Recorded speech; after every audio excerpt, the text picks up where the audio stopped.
आज ही Doubtnut app download करें। Doubtnut पर होगा अब आपके सभी मैथ्स, केमिस्ट्री, फिजिक्स और बायोलॉजी डाउट्स का सफाया। बस अपने क्वेश्चन की फोटो खींचो, उसे क्रॉप करो और तुरंत वीडियो सोल्यूशन पाओ। Download now. Hello everyone. अपनी पिछली वीडियो में हम लोगों ने देखा ट्रांजिटिव रिलेशन के बारे में और अपने इस वीडियो में हम लोग देखेंगे एंटी सिमेट्रिक रिलेशन के बारे में। चलिए शुरू करते हैं।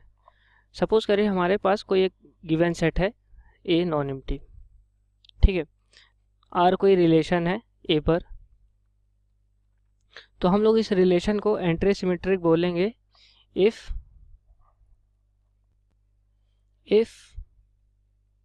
A is related to B, then and B is also related with A, then they must be equal। यानी कि अब इसको डेफिनेशन को देखते हैं। हमारे पास कोई रिलेशन है एक सेट A पर, ठीक है।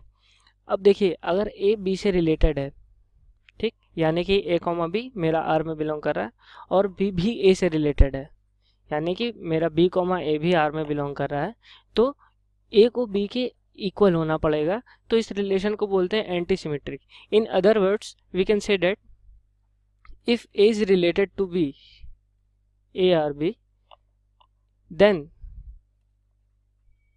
R एक एंटी सिमेट्रिक रिलेशन है अगर, तो B is not related to A। ये होना चाहिए एंटी सिमेट्रिक रिलेशन के लिए। देखिए नाम से हम लोग देख सकते हैं कि ये एंटी सिमेट्रिक यानी सिमेट्रिक का ये उल्टा है। सिमेट्रिक रिलेशन में क्या होता है, रिकॉल करते हैं।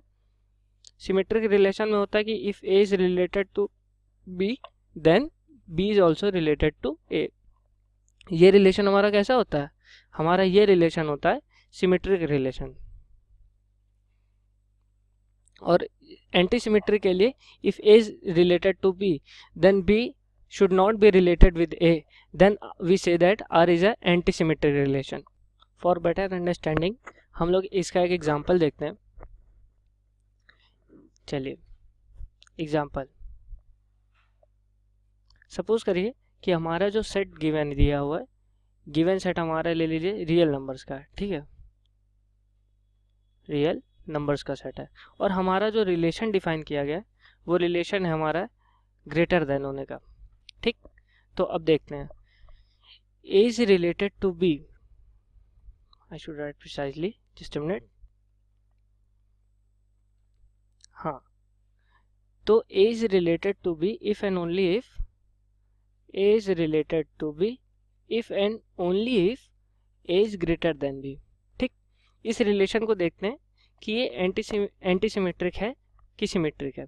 देखिए हम लोगों ने कहा कि if A is related to B and B is related to A then A is equal to B। ये एंटी सिमेट्रिक की डेफिनेशन पढ़ी और इसको समझा कैसे कि A is related to B then B should not be related with A होना चाहिए एंटी सिमेट्रिक रिलेशन के लिए। चलिए हम मानते हैं ये, हाँ, जब हम लोग सवाल करेंगे तो हम लोग इसमें एक बात ये ध्यान देंगे कि A is related to B, ये पहला स्टेप जो है ये हम लोग को गिवन होगा, तो हम लोग इसको लेके चलेंगे और फिर देखेंगे कि B is related to A है कि नहीं। चलिए अब सवाल को सॉल्व करते हैं। हाँ, तो हमारे यहाँ पे दिया हुआ है कि A is related to B, ठीक, तो यानी A is greater than B। अब आप रियल नंबर्स में देखेंगे कि अगर कोई रियल नंबर दूसरे से बड़ी है, सपोज करिए 2 is greater than 1, तो क्या 1 is greater than 2 होता है? नहीं, यानी कि ये रिलेशन जो है ग्रेटर देन होने का ये सिमेट्रिक नहीं है, यानी ये एंटी सिमेट्रिक है। Then B is not greater than A, बल्कि B is less than A होता है। तो ये रिलेशन कैसा हो गया हमारा, ये रिलेशन हमारा एंटी सिमेट्रिक हो गया।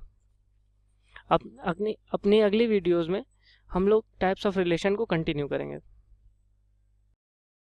क्लास 6 से 12 से लेके नीट, IIT, JEE मेंस और एडवांस के लेवल तक 10 मिलियन से ज्यादा स्टूडेंट्स का भरोसा। आज ही डाउनलोड करें डाउटनेट ऐप या व्हाट्सएप कीजिए अपने डाउट्स 8400 400 400 पर।